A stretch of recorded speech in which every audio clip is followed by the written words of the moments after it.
Welcome to Mr. Wild. I bring you the darkest real stories from around the world. No fiction, no filters, just the truth. Let's begin. How often do you walk into real wilderness and feel truly alone? No signal, no lights, just you, the trees, and the weight of the dark. Most people get that feeling for a moment before heading back to safety. But for some, that moment becomes a permanent nightmare. Which brings us to the case known as the Red Harbor disappearance, centered on a meticulous man named Elias Vance, who walked into a dense forest and vanished. The only thing he left behind was a single, perfectly carved circle on the ground. Elias Vance was the definition of routine. He was 42 years old, worked as a data analyst in Portland, Oregon, and lived a quiet, organized life. If you looked at Elias's calendar, you would see everything color-coded. Blue for work, green for gym, and every third weekend in October was marked in red. Blackwood National Forest Excursion.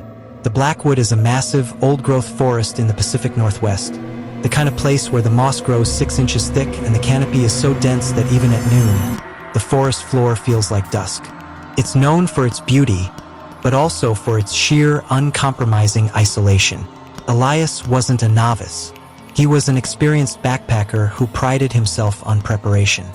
His gear was military grade, his maps were laminated, and he kept a fastidious journal on every trip, logging weather, wildlife, and his own coordinates hourly. When Elias went into the woods on Friday, October 18, 2019, his family and friends weren't worried. Elias always came back. His plan was a simple 3-day loop: hike to the old Ranger Tower clearing, camp 2 nights, and hike out Sunday afternoon. He told his sister, Sarah, he'd text her when he hit cell service around 4 p.m. Sunday. Sunday came. 4 p.m. passed. 5 p.m. 7 p.m. By Monday morning, Sarah felt the familiar knot of dread that only immediate family members of missing people truly understand. Elias was late. Elias was never late. The local sheriff's department was initially slow to move, treating it as a simple overdue hiker. But after Sarah provided Elias's meticulous itinerary, they launched a search. On Tuesday afternoon, a search and rescue team found Elias's SUV parked exactly where he said it would be at the trailhead. Inside, everything was neat and locked. They followed the trail toward the Ranger Tower clearing. It took another 3 hours of hiking before they found what they were looking for: Elias Vance's campsite. But it was what they found, or rather, how they found it, that turned this from a routine search into something profoundly strange, dark, and mysterious. The campsite was empty, but it wasn't abandoned. It was presented. The tent was perfectly pitched. His mess kit was cleaned and stacked. His hiking boots were side by side, pointed toward the tent entrance. And then there was the gear. All of Elias's essential survival gear, his primary backpack, his satellite phone, still powered off, battery full, his water purification pump, his first aid kit, and his cold weather sleeping bag was laid out on the moss about 10 feet from the fire pit. They weren't just scattered. They were arranged in a nearly perfect circle, with all the items touching one another. The sheriff, a 20-year veteran named Harris, later described it as looking less like a campsite and more like a macabre art installation. There was no sign of a struggle, no blood, no footprints leading away that didn't belong to the search team. It was as if Elias had simply finished setting up his equipment and then walked into the deep woods, leaving his only means of communication and survival behind him. The most chilling clue was discovered inside the tent. Elias's journal, his meticulous logbook, lay open on his sleeping mat. The previous entries were all there. October 18th, 4 p.m., arrived at Blackwood. Weather clear. Trail wet from morning mist. Found perfect spot near clearing. October 18th, 6:30 p.m. Dinner. Rehydrated chili. Stars are phenomenal. Heard something large in the treeline. Elk probably. October 19th, 9 a.m. Woke up early. No sign of wildlife. Planning to do some light tracking later today. The last entry, however, was dated October 19th, Saturday evening. Elias, the man who wrote an hourly entry, had left only 2 lines for the entire afternoon and evening. The first line contained text, but it was completely illegible. Just a series of hurried, vertical scratches that looked like nervous pencil jabs. And the second line was the most disturbing detail of the entire case.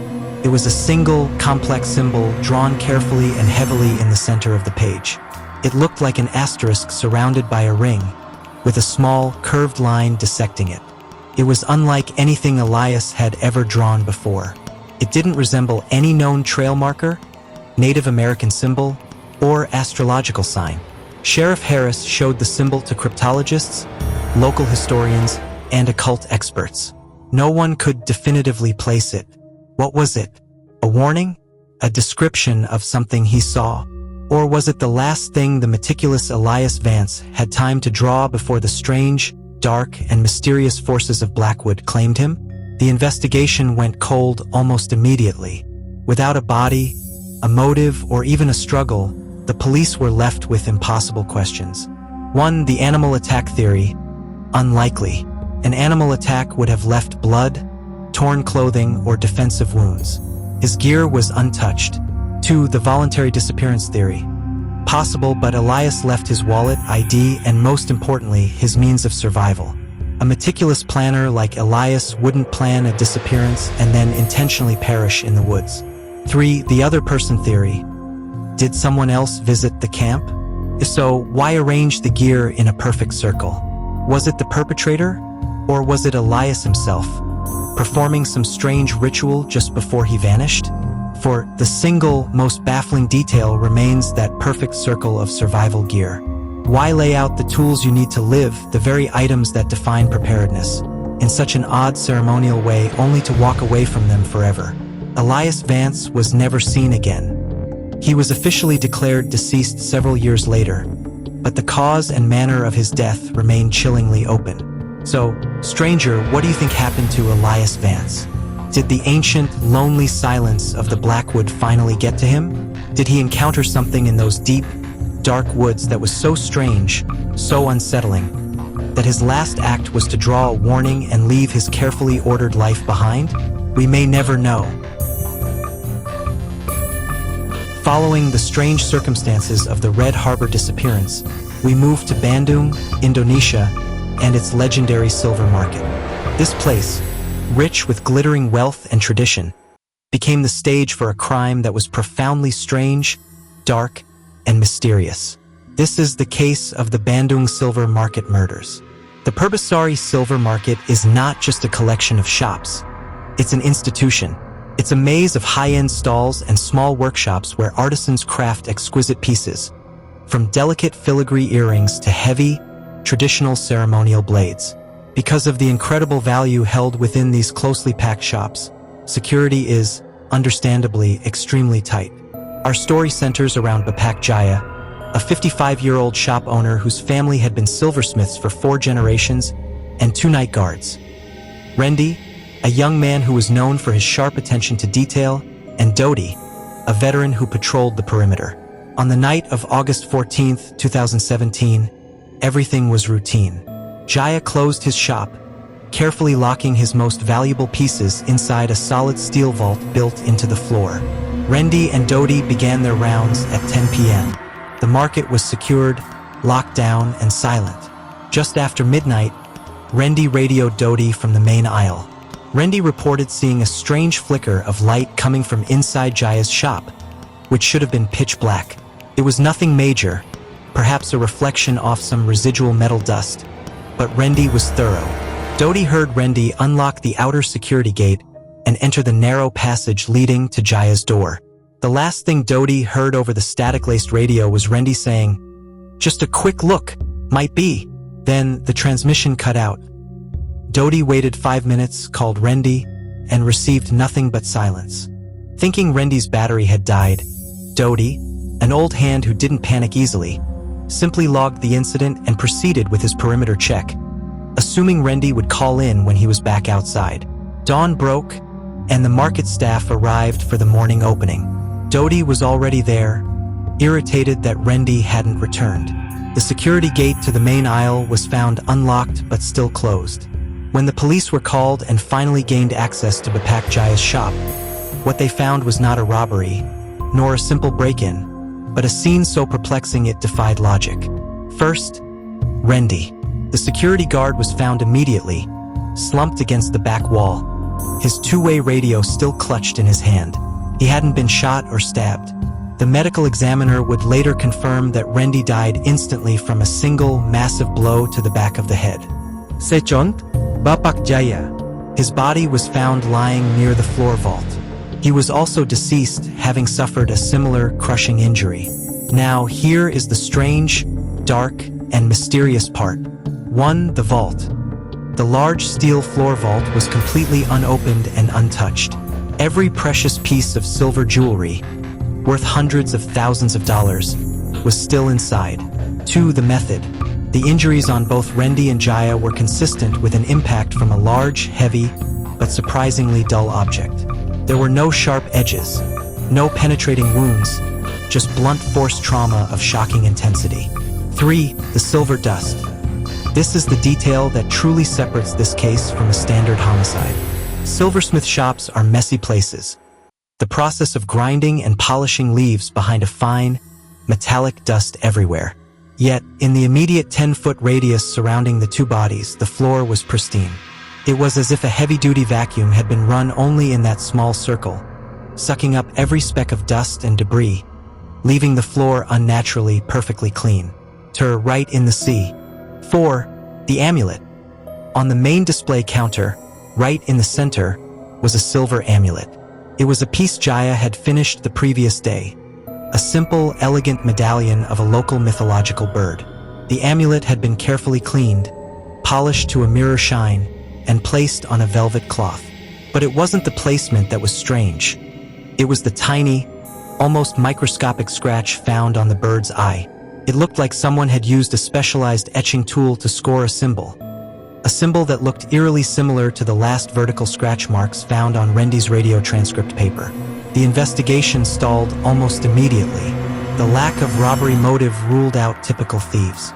The use of a blunt, heavy, unseen object baffled forensics. And the absence of silver dust in the immediate area was inexplicable. Police quickly focused on the last piece of evidence, Randy's radio. The audio engineer who listened to the recording of Randy's final transmission isolated a sound after the initial cutout. It wasn't static. It was a rhythmic, almost mechanical sound, described by the technician as a wet, grinding click, click, click, that lasted for about 10 seconds before the battery finally died. Did Randy interrupt a high-stakes, professional hit? So why were the bodies left and why was the silver ignored? Was the killer a rival artisan using a specialized heavy tool to deliver the fatal blows? So why clean the dust and polish the amulet? And what about the sound on the radio? Could that rhythmic clicking be the sound of the strange object being wielded? Or was it something far more unsettling? A sound made by a non-human mechanism that Randy had briefly looked upon? The symbol on the amulet was the only thing taken from the scene, not physically removed, but permanently etched onto the valuable piece. It was never identified, and the strange, clean circle on the floor remained the unsettling, silent signature of the killer. The Bandung Silver Market murders case has remained open since 2017. Randy's final call, the pristine circle of floor, and the unblemished vault all point to an event that was far from a simple robbery gone wrong. We have two victims, a veteran shop owner and a diligent security guard, both struck down by an immense, dull force, in a room full of treasure that was completely ignored. So, stranger, what do you think happened that night in Purbasari? Did Randy and Bapak Jaya walk in on something they weren't meant to see? Or did they meet a strange, dark, and mysterious force that only cared about marking its presence before vanishing into the night? We've talked about strange disappearances in deep forests and baffling murders in glittering markets. But sometimes, the strange, dark, and mysterious happens in plain sight, in the middle of a bustling metropolis, where the only mystery is, who are you? Really? This is the case of the Sydney Pier identity switch, a puzzle that begins with one man and ends with another, identical man, and a terrifying question of substitution.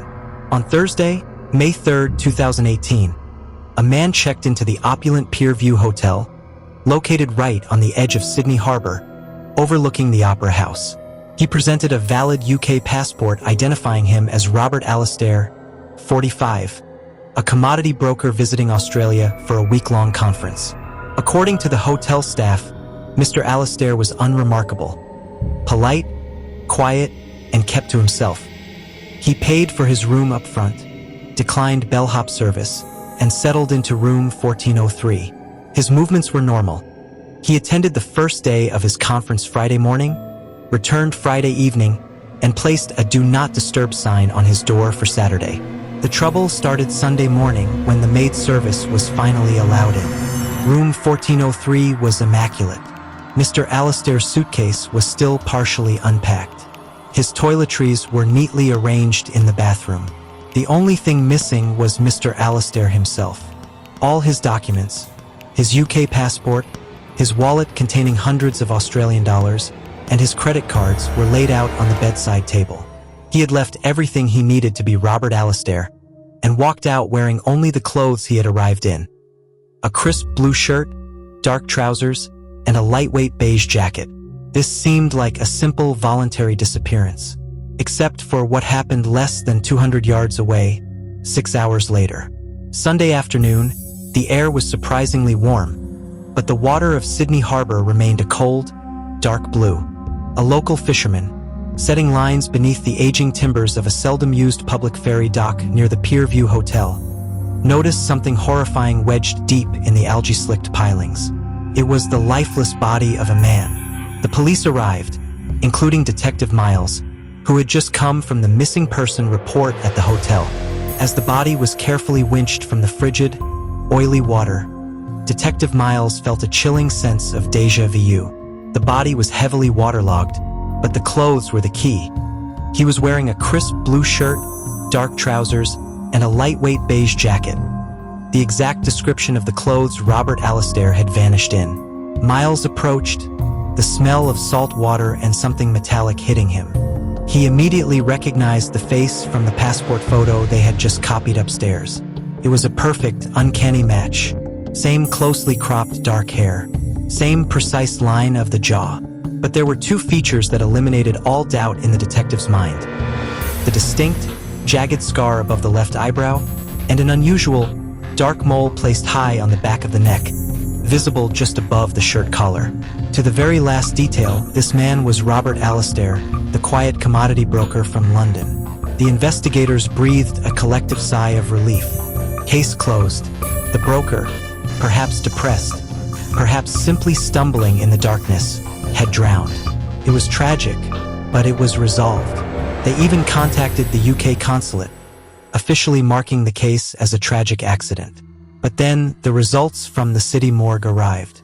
And that is when this case went from a resolved tragedy to something profoundly strange, dark, and mysterious.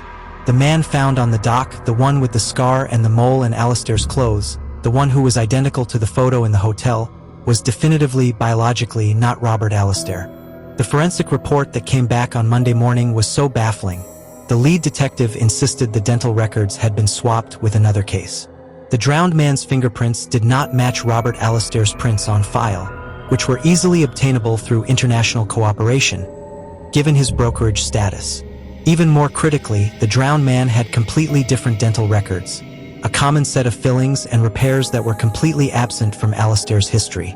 This meant two things, stranger. One, the man found dead on the pier was an exact duplicate of Robert Alastair, but an entirely different person, biologically speaking. Two, the man who had checked into the hotel, the real Robert Alastair, had vanished, leaving his identity behind, and then his clothes were somehow transferred to his biological double. The police ran the duplicate's prints through every database imaginable. Nothing. No criminal record, no medical history, no immigration logs. He was a ghost with a face. A key detail emerged from the clothing. The beige jacket worn by the duplicate, while soaked, had a small, custom tailor's tag sewn into the inner pocket. The tag read RA and contained a unique 5-digit code. The code traced back to a small, extremely high-end tailor in Zurich, Switzerland. The tailor confirmed the jacket had been custom-made for Robert Alastair exactly 1 year prior. This cemented the theory. The real Robert Alastair provided the clothes, and the double provided the body. But how? Was the double an unknown sibling? A genetically engineered clone? A complete, impossible coincidence? And why would the real Alastair vanish after stripping down and dressing his double? The ultimate question was, what did Alastair know about his double, and why was the double left to be found? Essentially confirming the wrong man had died. It was a planned identity switch that only partially succeeded. The case went cold almost immediately. No one ever claimed the body of the double. Robert Alastair was never seen or heard from again, his financial accounts remaining untouched. The police never found the connecting thread between the vanished broker and his biological twin. The Sydney Pier identity switch case is a terrifying reminder that sometimes the person standing right in front of you might not be the person you think they are. So, stranger, what do you think happened on that pier? Did Robert Alastair plan a profound escape, using his own identity as a disposable decoy? Or was he forced to participate in a bizarre, dark ritual that ended with a ghost taking his clothes and his place in the morgue? Thank you for watching. I'll see you in the next story. Make sure to subscribe, like, and share if you want more.